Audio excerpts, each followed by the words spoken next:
This episode is brought to you by Art of Problem Solving, providing schools with the mathematics curriculum and courses to raise the level of instruction in grades 2 through 12. Stay tuned later in this episode to learn about Beast Academy, a full math curriculum for grades 2 through 5. Welcome to Transformative Principal, where you learn how to be a leader and not just a manager of a to-do list. I am your host, Jethro Jones. You can find me on Twitter at Jethro Jones. Welcome to Transformative Principal. I'm so excited to have Jayme Hull on the program today. I met Jayme in an online course that we were both taking, and as soon as I met her, she was just so full of life and just excited to talk about anything and everything that I thought I've got to have her on the podcast just because she's so fun to talk to. And so that was just in the first, 30 seconds of meeting her. And then after that, learned what she does. And I thought it's perfect for us in schools working with different types of generations and being able to have these great conversations with them. So I hope you enjoy this interview with Jayme. She is fantastic. And make sure you go to her website, JaymeLeeHull.com/principles, and you can download a little walkthrough of how to create a millennial-friendly workplace, which I think is going to be really valuable. So thanks again for listening, and I hope you have a wonderful day. Hey, one more thing before we get into the interview with Jayme. Just wanted to invite you to join the mastermind, and I would love to chat with you about what that entails. It's been an amazing growth opportunity. And in fact, we had one person who recently got back into the mastermind because she left education for a bit, went back to education. And on her first day back, she said, I need this. How do I get back in? So it's definitely worth it. And I want you to check it out. So go to transformativeprincipal.org/mastermind, and let's have a conversation about how we can help you be the best leader you can. Welcome to Transformative Principal. I am excited to have on the program today, Jayme Hull. Jayme, welcome to Transformative Principal. Thank you so much. I'm excited to talk about mentoring today. Excellent. I love the idea of mentoring. As those of you who listen to the podcast know, I host masterminds and love doing that and connecting with people and supporting them and seeing how they connect and support others. So you're not just going to talk about any mentoring, however, and this is what I'm excited about and why I wanted to have you on, is that you are going to talk about mentoring millennials in particular and making our workplaces millennial friendly. So let's start by talking a little bit about what millennials are to make sure we're talking about the same thing and what defines them. So can you start with that part? Absolutely. Millennials were born between the year 1980 and about 2000. So we rounded off about there. Millennials are very educated. They're one of the highest educated generations that we have, and they want to be connected. Most importantly, they want to make a difference. They want to work somewhere where they are going to change the world, whether it's just one life at a time, but they want to change the world. They want to be a part of something that improves their surroundings, the people. And I know that everyone thinks they're the media tells us they feel very entitled and all kinds of negative things. But I want to let your listener know that millennials are excited about life and want to make a difference. And they are very active in reaching out not only to their students or their staff that they're working with, but also they're very involved in their community and trying to make a difference. And so I am so passionate about this great group of people, the millennial generation. So why is it that they are so concerned about making an impact? That's something that is, I think everybody wants to make an impact in some regard, but every time we talk about millennials, that's one of the things that we hear, that they don't just want a job, they want to make an impact. Why is that so important to millennials?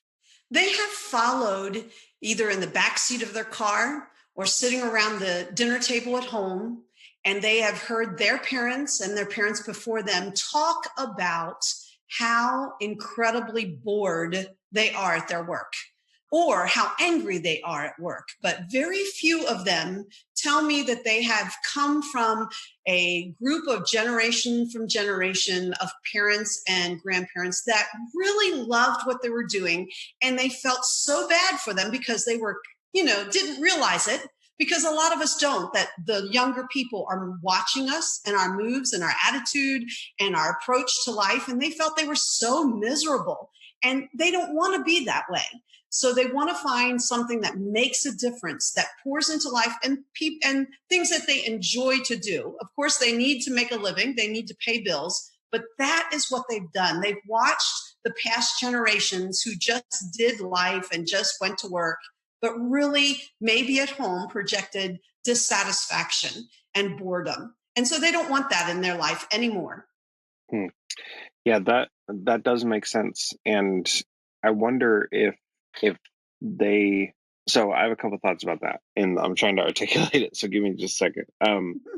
I One of the things that I've always been bothered by are is that mentality of, the thank God it's Friday, I can't wait for the weekend. I've always thought that that was just a silly way to live your life, and that if you hated your work so much, then you should just change your job and do something different. Now, that might be a very millennial thing to say since I do fit in that millennial group, but why is it that people didn't take more control and honestly still don't? And a lot of people still complain about how much they hate work and how much they hate school and how much they hate whatever it is they need to do to survive in this world. Why is it that people don't make those changes or haven't made those changes from an older generation? I really believe it is a fear factor. I think the fear of change and just being really not knowing, the fear of the unknown. What will happen if I change from this company? I've been with them for 30 years. What if I change and I don't like the next job? And now I've got to build up. And so they decide they're stuck and they stay. With millennials, it's a little bit different. Well, it's really a big difference because they don't even have the choices like the past, which is they don't have the choice of can they just stay in town and work in their local community. A lot of them, more than 50% of them, have to move. They have to find a new location. They have to do a change. They have to leave their family and just kind of buck up and make new friends, make a new community. And all of that in the past was just so fearful that I really think the older generation just stuck it out and thought they were stuck and had to stay there. But this generation knows they can't survive. They're going to have to change things. I'll give you an example. They are completely consumed with trying to stay up on all the digital new things that are happening in the classroom everywhere. They're trying to stay up on what Google's doing and the new apps and the new things that their students will be facing because they have to be learning. They have to go or they'll lose their jobs. They know that. And especially if you think about it, a lot of our millennials that are coming into the classroom, new teachers, well, their older generations are their principals or maybe are the senior teachers of the classroom. They don't have the digital know-how. They don't feel experts in the digital world, but they know the millennials do. So we lean on them hard to have all the answers and be able to fix our app and fix our phone. Maybe when the computers break down, hey, let's just go get the millennial. And most of them, if not all of them, can really produce whatever you need them to do. But that's a lot of pressure on them because they are made to change and grow and learn. And so that is why the millennial generation is doing it because they're forced into it by our own society. Yeah, Jamie, it's funny you share that particular example because as my first few years teaching, that was exactly how things happened. Everybody would come to me for, any technology problem that they had. And I I thought it was funny that everybody would when to me it was really, it made sense how to just fix the problem and they just couldn't fathom it. But then it also burned me out of that pretty quick. And I was like, when I moved to Alaska, then I was so grateful that people weren't coming to me, that they were going to somebody else to fix all the problems. And I wasn't quiet about my technology skills, but I was less eager to jump up and fix something when I moved up here. And I was definitely done with that aspect of being tech support for anybody who had a problem. And so that when we go to them for that, I don't think that necessarily makes it a millennial friendly workplace. So how should we deal with millennials and their technology skills? For example, how do we make them feel appreciated and not make them feel like we're just coming to them just because they happen to be young? Think of it like this. This is what I love to train people to do. Think of it as you give and you receive, right? So when you go to a millennial in your workplace, you want to build a relationship first. Don't be like they see you coming and know you're going to take something, take time, take knowledge, need this, need that. They are looking for a relationship. And when you come to them for a relationship first and build that, then they are great. They love to just, pour into you, and like a reverse mentoring where they train you how to do it so you can do it on your own. But new teachers, whether they're millennials or new to the classroom, they need to have help. They want to know, they're really not sure. And none of us are when we first go into the classroom. Okay, we are not sure, are we doing this correctly? Or is this acceptable to the staff, to the principal, what I'm doing? And as you know, you can't be your own evaluator, but you don't want to wait until the evaluation comes. So that's where a mentor of someone further along in their years of teaching, someone who's still growing and learning, someone who's willing to come alongside of them and have a relationship. Really, the millennials have a great desire to be known. So my suggestion is to make it a friendly workplace for the millennial is to care about the person first, not about what you can get from them, but who they are as a human being, and just enjoy and encourage them. We've forgotten how to encourage our new teachers. And we need to not say, oh, they're so titled, they're so baby, we have to pamper them. Absolutely not. Who doesn't need encouragement? Who doesn't need a cheerleader to say, hey, you look great today, have a good day? We need to change that whole mentality of, instead of just getting, but we have to give a little bit. Yeah, I think that's really powerful advice. Beast Academy is a comprehensive math curriculum for grades 2 through 5, designed by its creators as the math curriculum we wish we had when we were kids. It teaches kids how to think critically and understand the foundational concepts behind the math calculations they're performing. Beast Academy was created by the award-winning math experts and PhDs at Art of Problem Solving, along with art director Eric Owen, whose work includes illustrating for DC Comics. Engaging comic book style illustrations keep kids coming back for more, even as they grapple with some of the most rigorous math problems available anywhere. Visit beastacademy.com to try a demo and find out how to bring this high-quality curriculum to your school. So building the relationship is important. It's funny because everybody that I talk to on this podcast brings that piece up, and yet we still struggle with that so very much in education, which is, totally ironic to me. But building the relationship first, what else do we need to do to make a millennial friendly workplace? Make sure that they have that downtime. Everyone gets a little break somewhere, but we have, over the years in the education system, we really don't give that break. We just keep tacking on responsibilities and things that they have to do. We want to improve that. We want to make sure that they are longing for it. And if you don't know the millennial, then you really don't know how to reach them and to make it a friendly place. But their heart's desire, their deepest heart's desire, is to have a balance in their life. They want to have a balance where it's work time and they work, but they have maybe a moment to breathe and to refresh and then go again for the afternoon. But they also need that balance of, okay, when I go home, I have to have family time. I have to pour into my family. Or I have to, next, maybe they're ministering at their church, or maybe they're doing something, and they want a balance. And if you keep that in perspective when you're making schedules, and I know as you're listening to this, the listeners are saying, oh, there they go again, needing something special.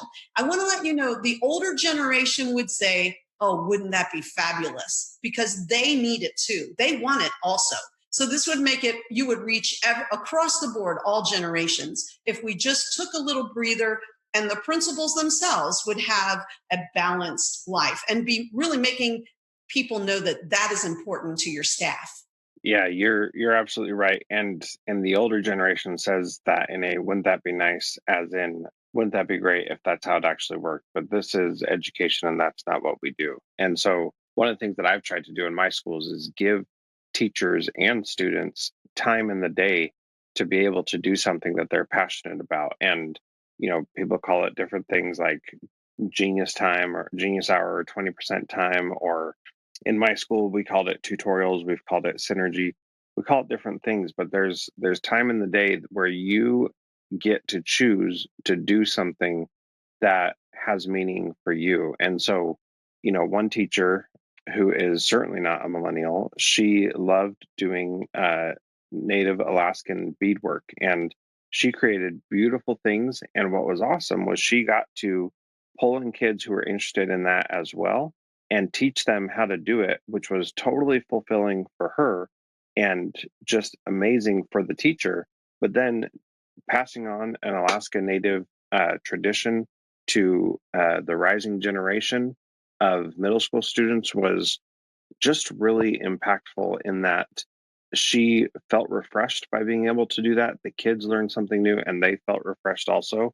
And what I'm getting is that the accommodations that we may feel like we're making for millennials are really good for everybody, and it's worth the effort to make that happen. Absolutely. And I really feel this way. The millennials are actually a gift to us because they're demanding us to get back to what we used to do. We used Hmm. to make sure people had a refreshing time so they could be a really present and solid teacher. But we've taken everything away. We've tacked on other things. We've made red tape and lots of paperwork and all those things that burden them down. And so millennials have, maybe they are standing up and saying, no more, this is not the way I want to do life. But they're saying that. Now remember, like what I said, is that they know, because they're reflecting back on their parents who are both teachers, who are both fried, just absolutely fried, and they want to teach, but they don't want to do it without some balance and respect of time. Yeah, and that balance of time I think is so important, and not just the idea that like they need to have balance, but that is certainly not the expectation in education. A mark of a good teacher is that she gets there an hour and a half before school starts and stays there late into the evening. And as a school principal, I've been railing against that for a long time. I've got to share a quick story about this. I was in the building late one day, and I saw a teacher, and I talked to her, and she said, Jethro, you're never here at this time. And she, by saying that, revealed that she was always there at that time, and also revealed that she noticed that I was not there that late all the time. And I said, wow, thank you for noticing. I love not being here this late every day. And she kind of gave this, well, you're a principal and you can leave because you don't have a lot of responsibilities, or like that kind of an approach. And I said, no, I have stuff that I don't get done every single day. And there's always more to do. And this job can take as many hours as you can possibly give it. And so can being a teacher. And so being able to, what I enjoyed about that interaction was I gave her permission to leave things undone because she needed to have balance in her life also. And, that may or may not have worked. I like to hope and think that it did and that she did make some changes. But, you just, as the leader, they've got to set the tone, and then talk about it and say, yeah, it's important to not be here 2 hours after the kids go home every single day. Hmm. Absolutely. And we have forgotten how to teach what is essential, because we can make a priority list, as you said just there. We could have oh my goodness, 10, 12 things that we want to get done that day. And we're never going to get it done. So we get very frustrated. So I encourage teachers to just find out what's the essential for that day and then, build around that. But how great for you to let her know that she didn't have to stay, and what you were doing just in that little moment, you were doing a mentoring moment where you were saying to her, thanks, which we need to say more of. And then you were encouraging her as well, to not do everything on your list, that it's okay. It doesn't mean that you have failed. And that's what a great mentoring program can do. It's where someone is pouring into them and being able to say, you know what, being stressed out and having a lot on your plate and not getting it done, guess what? That's normal. That's what we all go through. And you'll be amazed. New teachers are like, this is normal? I had no idea. I thought I was totally failing. And that's why a mentoring program is so important, to help them and just talk through anything they want to talk about to get, through their day on a day-to-day basis. Yeah, and mentoring programs are something that has also been systematically chipped away at from our school budgets. And so, what's your advice to a principal to start a mentoring program, or what are the essential components they need to have? Okay, well, this is a win-win because the older generation, or those who are a little further down in their years of experience, will be blessed and they will really see the benefits, as well as your new teachers. Okay, it's a win-win for both, but you don't want to tack on any major paperwork, not any more hours. What you have to do is be creative. Maybe you can say, for the first semester of school, let's get together 30 minutes early, or say 30 minutes late, or maybe, arrange it that they can have their two lunch once a week for 30 minutes. But we're not saying spend an hour with them. We're not asking them to do a lot of paperwork. We're just saying the millennial, the new teacher, needs a one-on-one connection with someone where you're looking face to face, eye to eye, and they get to say and do and talk about things that they really need to talk about. So that would mean that you would have two kinds of mentors. And this is what I suggest to the principals. You could either have someone on staff that's willing to pour into the next generation. And I will tell you some statistics on why we can do that. And then the second thing is, you may have a pretty good group of retired teachers that would love to pour into the next generation, but never more than 30 minutes a week. That they would just do 30 minutes a week for maybe 6 to 12 weeks. And then after that, go to 2 times a month. And, you start weeding back, especially over the holidays and when things get crazy. But all we're asking is that mentor is pouring into that new teacher, nothing, no paperwork. So what does that mean? Their words, their encouragement, that they're listening, that they're sharing their stories so that the new teacher knows, oh my gosh, this happened to you too, and how to deal with it and how to move on. And so that makes it so much easier, where we're not asking a lot from anybody on staff or in the teachers, and they look forward to a cup of coffee and just talking. Yeah, that's great. I think that's wonderful advice. And I remember when I first became a teacher, there was mentor and mentee literal paperwork that I had to fill out, and it was the worst. It was so awful. And we never did it. And then we just scribbled something the day that our principal was asking for it. And it did not help me build a relationship. It didn't help me do anything meaningful in my class. Everything that was actually helpful had nothing to do with that official mentor mentee paperwork. And I think that advice is just brilliant. And there's so much value in having just those conversations and talking, and paperwork formalizes it and makes it feel like it is fake, like you're not really in it for what you are getting out of it. You're in it for, the money, or because you're required to, or whatever. So I think that is definitely great advice. Well, the other thing, and this brings up another point. I'm so glad you said this, is that millennials are so sick and tired of the older generation, and I'm in that older generation, so I'm in talking to myself here. They're tired of being on a checklist. Okay, had coffee with a millennial, check. Okay, I went to this, check, check. They don't want to be a checklist. Remember, keep going back. It's a relationship that they're looking for, and they don't really want you to fix them. And that's the mistake we have. They just want to get together and they want to be heard. And most importantly, they want to be known by name, that you might know a struggle that they're having with their family or whatever that you can do. And so the paperwork and all of that, that's formal and it sounds very covered. It sounds very safe. And what I'm talking about is no paperwork. I'm just saying, go back to the old days of just talking and just being there as an encourager. Of course, I think the principal would make all the connections with the teacher or whoever hires and fires. And the reason I say that is because whoever did the hiring, you know these people. So you know who you can put who with who. It's very simple. You hired them, so you know what this person and this person put together.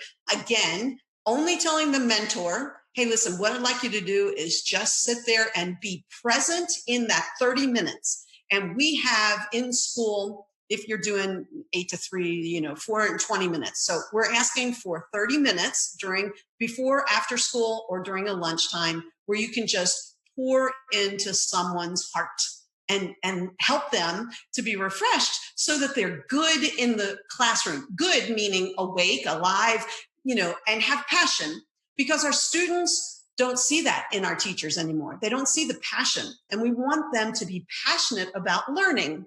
And so we've got to go back to pouring into our teachers. Yeah, that's so good. Have you seen the short video called "It's Not About the Nail" with the woman who has a nail in her forehead? No, I'm not. I haven't. Oh my goodness. It's brilliant. I love it. So I will put a link to it in the show notes if you're listening, you haven't seen it yet. But Jayme, it's fantastic and it's so good. And it really exemplifies that idea of it really is not about the nail in the forehead. They don't want the problem to be solved.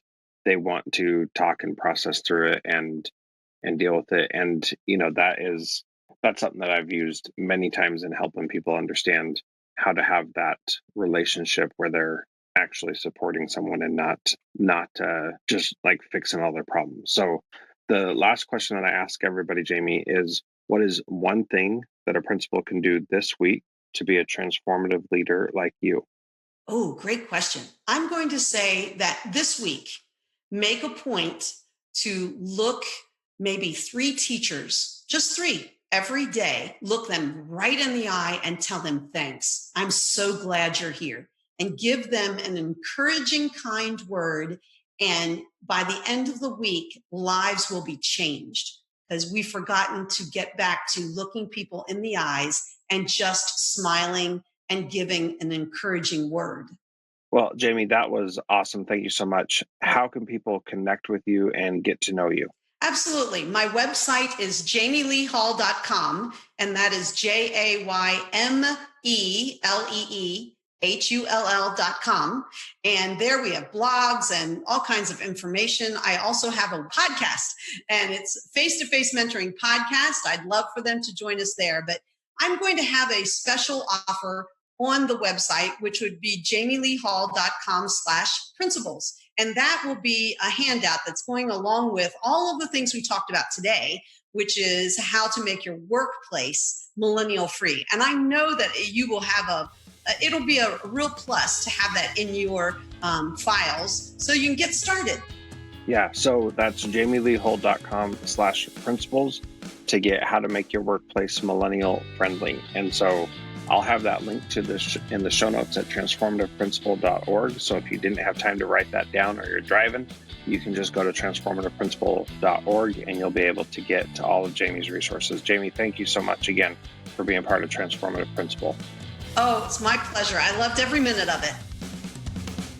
Thank you to our sponsor, Art of Problem Solving. Did you know that the award-winning students at competitions like International Math Olympiad and Math Counts routinely prepare by taking courses from Art of Problem Solving? Learn more about how to bring this rigorous, deeply engaging math curriculum to your school or district by visiting artofproblemsolving.com.